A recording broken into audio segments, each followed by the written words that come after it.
우리 함께 좌우 살피시면서 인사하십시다. 하나님의 은혜와 평화가 가득하기를 축복합니다. 우리 함께 인사하시지요.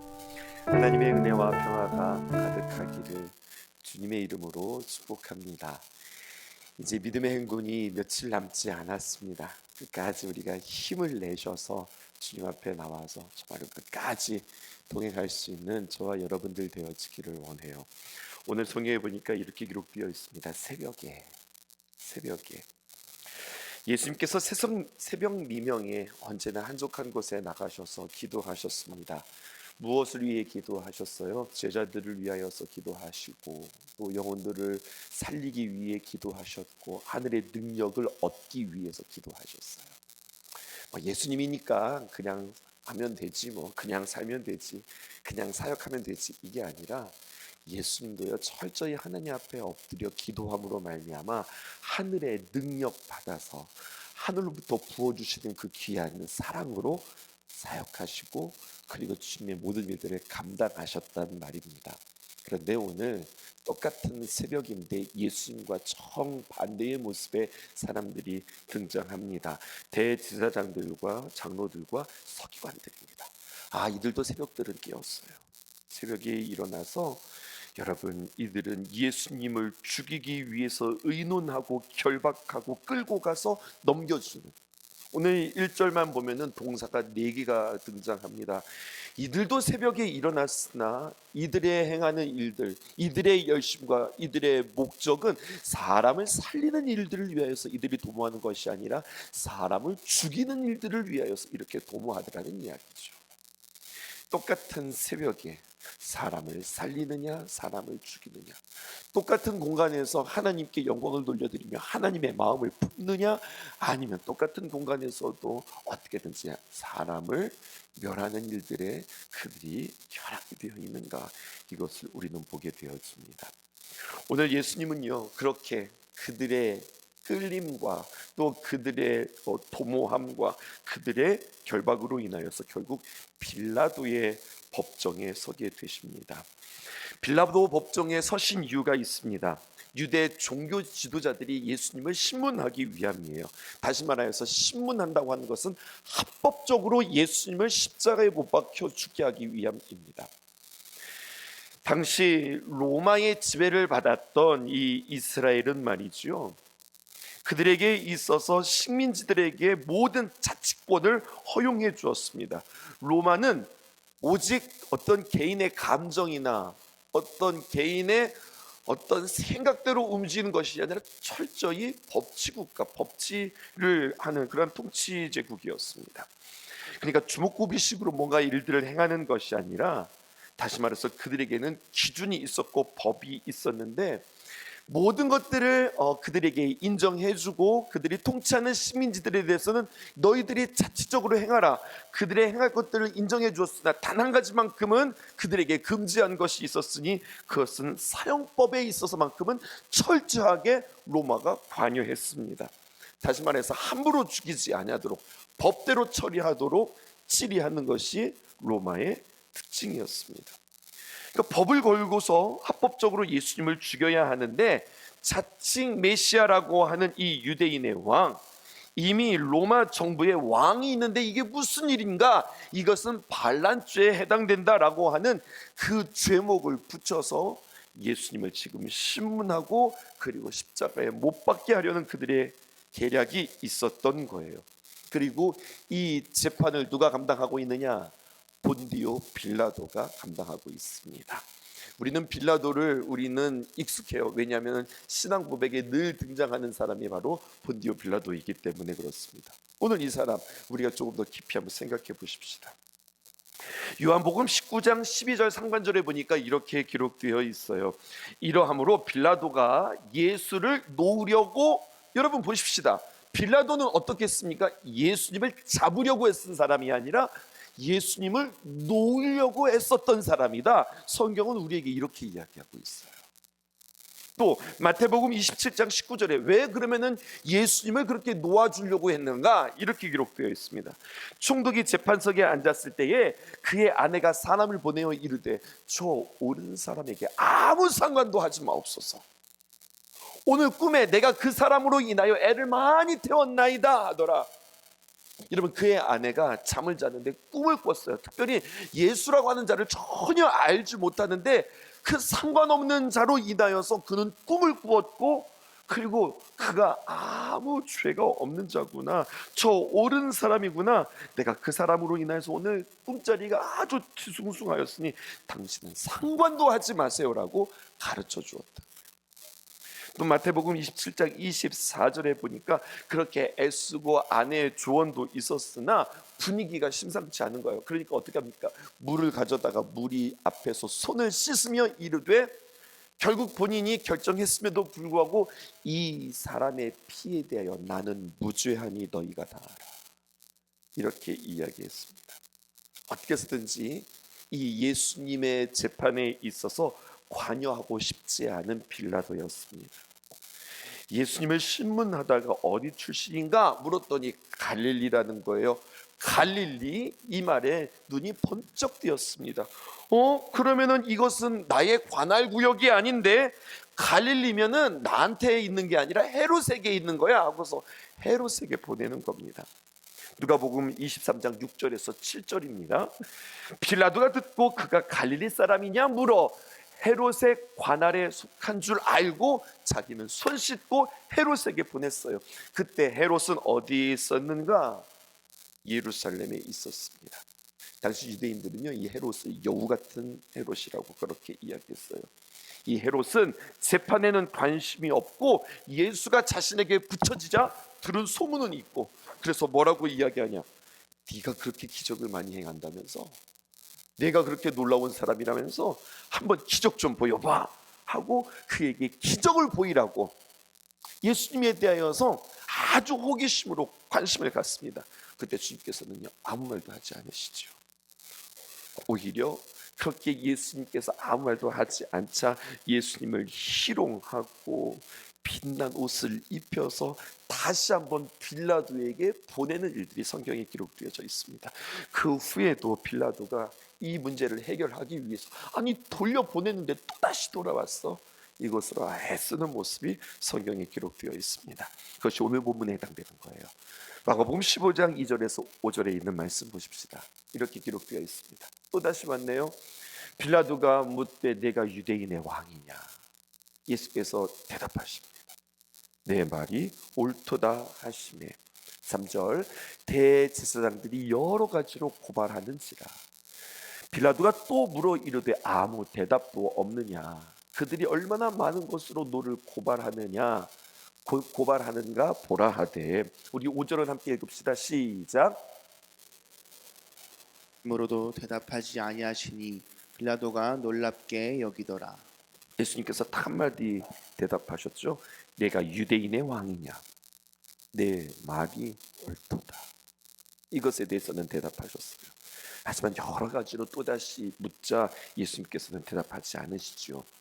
병행 구절인 누가복음 23장 14절에서 16절에 있는 말씀 여러분들에게 읽어드리겠습니다. 이르되 너희가 이 사람이 백성을 미혹하는 자라 하여 내게로 끌고 왔도다. 보라, 나는 너희 앞에서 신문하였으되 너희가 고발하는 일에 대하여서 이 사람에게 죄를 찾지 못하였고. 죄를 찾았다는 거예요? 못 찾았다는 거예요? 죄를 못 찾았다는 겁니다. 그리고 15절에 보니까 헤롯이 또한 이렇게 하여 그를 우리에게로 또다시 도로 보냈도다. 보라, 그가 행한 일에는 죽일 일이 없느니라. 그러면서 결정했어요. 어떻게 했느냐? 빌라도의 판단이었습니다. 16절 그러므로 때리고, 그리고 너희들도 그렇게 된 걸 원하니까 때리고, 하지만 죽이지는 말자, 놓아주자. 적당선을 그는 제시하고 있는 겁니다. 빌라도는요, 예수님을 보면서 거의 죄가 없다고 보았고, 하지만 민심이 그렇게 흉흉하니 예수가 재판을 받을 이유가 없고, 게다가 지금 빌라도의 심경으로는 오히려 예수님 편에 가까운 사람이었습니다. 그런데요, 오늘 성경에 보면 누가복음도 그렇고 오늘 마가복음도 그렇고 예수님께서 재판을 받으시는 그 과정을요, 아주 섬세하게, 아주 자세하게 많은 분량을 차지하면서 자세히 묘사하면서 우리에게 들려주는 메시지가 있는 거예요. 이 이야기를 아주 구구절절히 적으면서 우리가 들어야 될 메시지가 있다는 겁니다. 빌라도의 법정에서 빌라도의 십자가의 선언으로 말미암아 예수님께서 죽었어요. 우리가 신앙 고백에서도 그렇게 이야기하죠. 본디오 빌라도에게 고난을 받으사 십자가에 못 박혀 죽으시고. 질문합시다. 예수님께서 본디오 빌라도에게 고난을 받으셨습니까? 아닌데요. 빌라도에게 고난 받은 거 아닌데요. 유대 종교 지도자들에게 고난을 받았죠. 특별히 예수님을 직접적으로 가격하고 때린 사람은 빌라도가 아닙니다. 로마 군인들이 그렇게 하였고요. 예수님을 정말로 조롱했던 사람들은 대제사장들과 그와 함께 있었던 자들이, 어제 여러분들 말씀 나눴잖아요. 예수님의 눈을 가리면서 그 얼굴을 치고 발로 차고 때리면서, 누가 때렸냐? 맞춰봐라, 맞춰봐라. 그러면서 네가 선지자잖아. 그러면서 예수님을 그렇게 조롱했던 이들은 빌라도가 아니라 대제사장들과 유대 종교 지도자들이었고, 나중에는요 로마 병사들이 그렇게 예수님을 힘들게 했지. 사실 빌라도는 예수님 편에 섰던 사람이라니까요. 그런데 이 수많은 성도들의 입에서 고백하게 되었습니다. 사도신경에 오늘 우리에게 이렇게 고백되었습니다. 본디오 빌라도에게 고난을 받으셨다. 여러분, 이것이 우리에게 주는 의미가 무엇인가요? 이것을 물리적으로 해석하는 것이 아니라 영적으로 해석해야 되는 거예요. 성경은 우리에게 이야기합니다. 예수 그리스도를 결국 십자가에 못 박은 장본인이 누구냐? 누구라고 생각하세요? 여러분, 그 배후에는 사탄이 있는 겁니다. 사탄이 예수님을 십자가에 못 박은 거예요. 그리고 그 사탄의 가장 앞잡이로서 예수님의 십자가의 사건의 장본인이 누구냐? 빌라도라고 성경은 우리에게 이야기하는 겁니다. 본인이 나는 아무것도 아니다, 심지어는 나는 이 일과 아무 상관이 없다, 어떻게 합니까? 물로 손을 씻고 어떻게 중간책들을 내놓아 보고 나름대로 애써 보았지만 여러분, 피할 수 없다는 이야기. 성경은 우리에게 무엇을 이야기하고 있느냐? 우리는 무엇에 붙들려 살아가는가? 무엇에 이끌려 살아가는가? 성경은 이것을 이야기합니다. 네가 했냐 안 했냐, 내가 이것을 결정했냐 결정하지 않았냐, 이 모든 것에는 무엇이냐면 배후 세력이 있다는 겁니다. 여러분 뒤에는 누가 있습니까? 여러분들의 모든 행동과 여러분들의 모든 판단과 모든 결정 뒤에는 무엇으로 시작되었습니까? 오늘 새벽에 그렇게 기도하면서 시작했어요. 우리의 힘의 근원 되신 하나님, 우리의 모든 삶의 원천이 되시는 하나님. 그 말은 다른 말로 표현하면 내 뒤에는 누가 계시다는 거예요. 하나님이 계십니다. 주님과 함께 동행하는 삶입니다. 그리고 오늘 성경은 우리에게 이것을 이야기합니다. 우리가 이 땅에 살아가는 이 세상, 특별히 빌라도 법정을 우리에게 이야기하면서 이 빌라도 법정은 우리가 만나는 세상과 똑같습니다 라고 우리에게 이야기해 주고 있는 거예요. 예수님이 빌라도 법정에 섰듯이 사랑하는 귀한 성도들은 이 땅에 살아가는데 마치 어디에서 선 것과 같으냐? 빌라도의 법정에 선 것과 같다는 거예요. 빌라도는 그 당시 세상을 말하는 겁니다. 로마 총독, 로마는 세상을 다스리는 제국이죠. 권력이고 문화입니다. 이것을 우리 구약식으로 표현하면 어떻게 할까요? 이 표현을 빌리자면 여러분들 바벨로니오 음녀라 할 수 있겠습니다. 출애굽으로 표현해 볼까요? 여러분, 이 빌라도의 법정은 여러분 애굽 땅과 같습니다. 또 여호와서의 식으로 한번 표현해 볼까요? 이 빌라도의 법정은 무엇과도 같으냐? 가나안 땅과도 같습니다. 정복하기 전에 가나안 땅만. 여러분, 예수님께서 빌라도의 법정에 서신 것은 그냥 단순히 재판을 받기 위해서 서신 것이 아닙니다. 세상의 권력 앞에 서는 거예요. 세상을 마주하고 서 있는 모습을 우리에게 보여주고 있는 겁니다. 예수님께서 그 땅을 밟고 디디고 서 있는 것은 여러분 그냥 절차상 어쩔 수 없이 일어난 해프닝으로 성경이 우리에게 일한 것이 아니라 성도들에게 다시 한번 그것들을 우리에게 보여주면서 너희들은 이 땅에 살아가면서 누구 앞에 서 있는 줄 아니? 너희들이 어떤 땅에 디디고 살아가는 줄 아니? 세상을 마주하는 성도들의 태도들을 가르쳐주고 있는 거예요. 그러므로 오늘 이 말씀을 통하여서 예수님의 기도, 세상 앞에 선 그리스도인들의 모습은 어떠해야 합니까? 우리에게 세 가지로 이야기해 주고 있어요. 첫 번째, 우리에게 이렇게 이야기합니다. 예수님께서 믿음으로 세상을 이긴 것처럼 빌라도의 법정은 우리가 만나는 세상인데 그 세상 앞에서 예수님처럼 주눅들지 마십시오. 여러분, 담담하게 그리고 당당하게, 이 말을 마음속에 한번 새겨보세요. 오늘 하루 이렇게 살아보세요. 담담하게 살아가 보세요. 그리고 당당하게 살아가 보세요. 그리고 어떻게 담담하고 어떻게 당당할 수 있습니까? 한 가지입니다.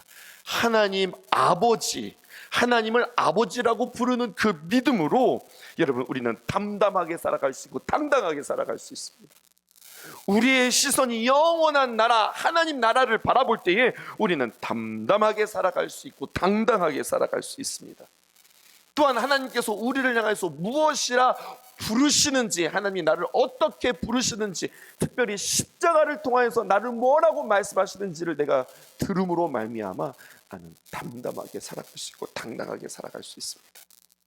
하나님께서 나를 인도하시고 세워주신 그 사랑을 놓치지 않으면 세상 사람들을 제외하고 이 땅에서 살아가는 크리스천들, 하나님을 외면하고 무시하며 그리고 그렇게 눈치껏 살아가다가 주님 오시는 날 천국 문 앞에서 주님 저 아시지요? 이렇게 말할 수는 없는 거거든요.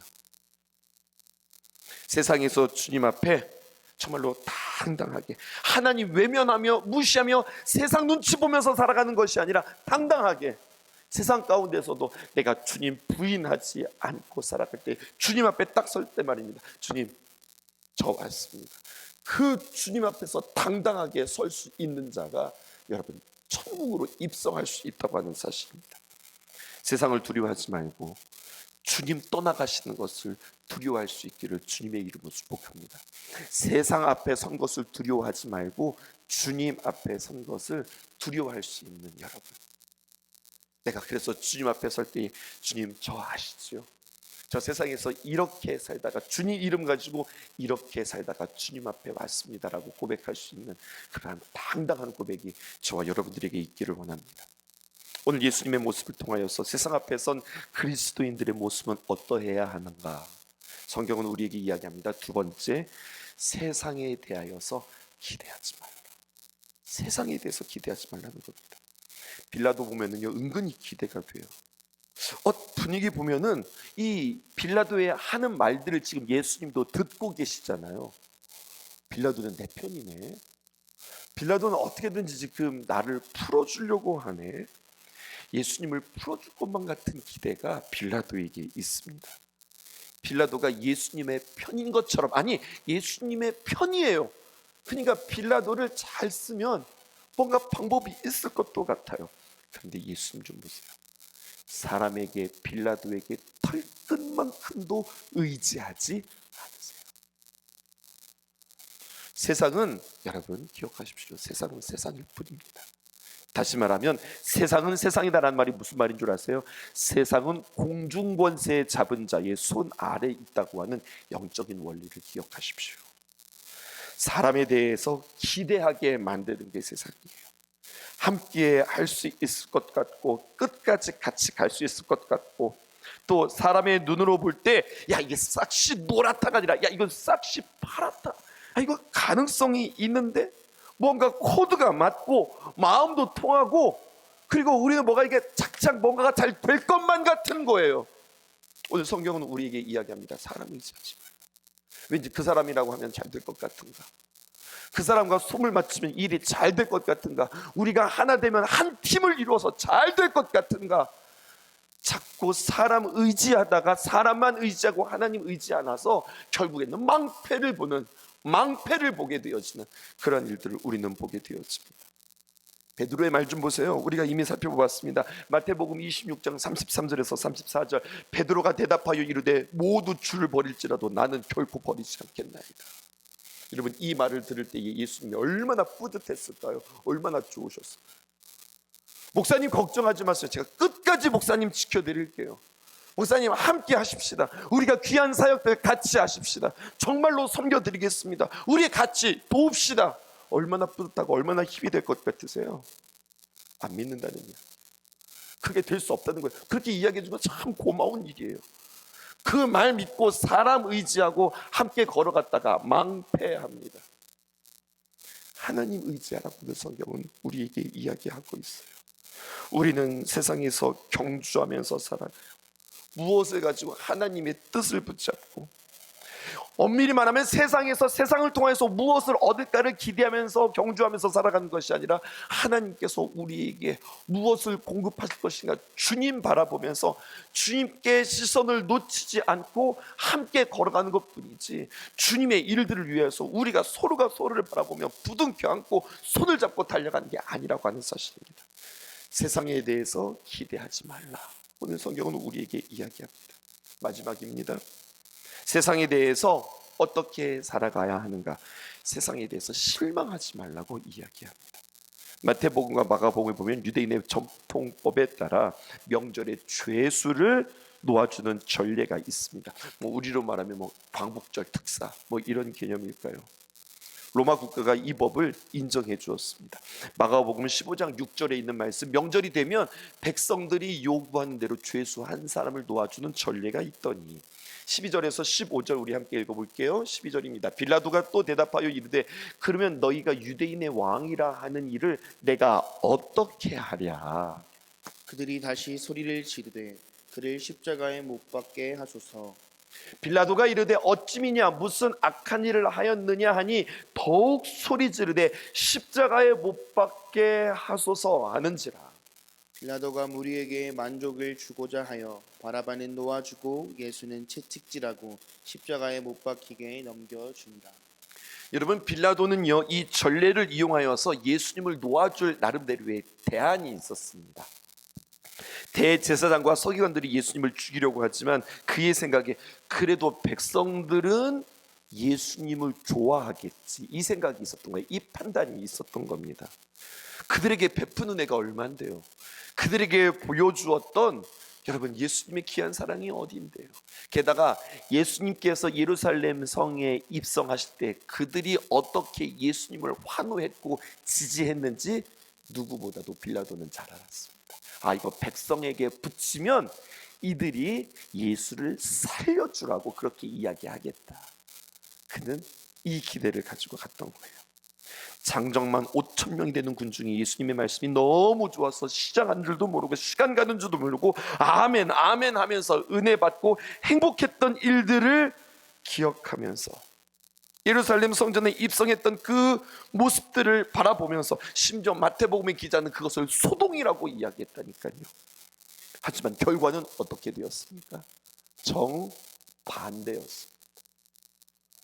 대제사장들과 서기관의 사주를 받고 그들과 모두 외치기를 살인자 바라바를 놔주고 예수를 죽이라, 십자가에 못 박으라. 예수님이 이것들을 다 마주하는 거죠. 여러분, 빌라도가 볼 때는요 절대 이루어질 수 없는 선택인데, 여러분, 이게 지금 절대 이루어지지 않는 것이 이루어지고 있어요. 절대로 되어지지 않을 일인데 이게 되어지고 있어요. 성경은 우리에게 이걸 가르쳐주고 있어요. 절대 이루어지지 않을 것 같은 것들이 이루어지는 것이 세상이다. 이건 말도 안 된다라고 이야기했는데 말도 안 되는 것이 이루어지는 것이 세상이다. 세상이 도대체 왜 그런 거예요? 당연하지. 성경은 우리에게 이렇게 이야기하고 있어요. 세상은 뭐라고 이야기해요? 공중권세 잡은 자의 그 권세 아래 있기 때문에. 이 말도 안 되는 일들을 통하여서 성경은 우리에게 한 가지를 이야기합니다. 왜 이런 말도 안 되는 일들로 인하여서 우리로 하여금 실망하게도 하고 또 낙심하게도 하고 절망하게도 하는가? 이유는 딱 한 가지입니다. 결국 하나님을 믿는 그 믿음을 목회하기 위해서예요. 우리가 이 땅에서 가장 귀한 것이 있다 하였습니다. 그게 바로 무엇입니까? 믿음입니다. 믿음이 없이는 하나님을 기쁘시게 할 수 없습니다. 믿음이 없이는 우리가 천국에 갈 수도 없습니다. 여러분, 믿음이 있을 때 하나님의 놀라운 기적도 일어납니다. 그러므로 믿음이 중요하다는 것은 마귀도 아는 겁니다. 그런데 세상은 어떤 거예요? 말도 안 되는 일들이 일어남으로 말미암아 하나님에 대해서 오해하기도 만들고 하나님에 대해서 실망하게도 만들고, 그래서 모든 것들을 다 그냥 무너뜨리게 만드는 거예요. 그런데 예수님 보세요. 이렇게 군중들이 자신을 향하여서 대적한다 할지라도 조금도 흔들리지 않고 굳게 서게 계신 그 예수님을 보게 되었을 거예요. 여러분, 그리스도인들이 세상에 실망한다면 다른 말로 표현하면 세상을 사랑했다는 이야기예요. 실망했다는 이야기는 사랑했다는 이야기예요. 여러분, 세상을 사랑하면 영적으로 무력한 겁니다. 세상에 대하여서 죽은 자, 그리스도에 대하여서 산 자, 이 말씀을, 이 마음을 여러분들의 마음속에 담고 세상을 바라보는 시선을 여러분들 새롭게 할 수 있기를 주님의 이름으로 축복합니다. 세상 앞에서 주눅들지 않는다. 담담하게 살아간다. 당당하게 살아간다. 세상에 대하여서, 사람에 대해서 기대하지 말라. 무엇보다도 누구를 기대하라는 거예요? 하나님을 더 먼저 기대하라는 거예요. 우선순위를 이야기하는 겁니다. 그리고 세상에 대해서 실망하지도 말라. 세상은 원래 그런 거다. 결국 그 실망을 통하여서 믿음 잃게 될 것 같은데, 우리는 거꾸로, 맞아, 세상이 그러니 나는 세상을 기대하는 것이 아니라 하나님을 기대하면서 살아갈 거야. 이 믿음으로 살아가는 저와 여러분들이 있기를 주님의 이름으로 축복합니다. 잊을 수 없네 하나님의 사랑, 날 살리시려고 주신 생명, 내 십자가 지고 오르신 갈보리 언덕, 날 향한 사랑 때문에 나는 보았네. 피 묻은 십자가, 날 구하시려고 흘린 사랑, 나를 바라보시며 흘리신 용서의 눈물, 날 향한 사랑 때문에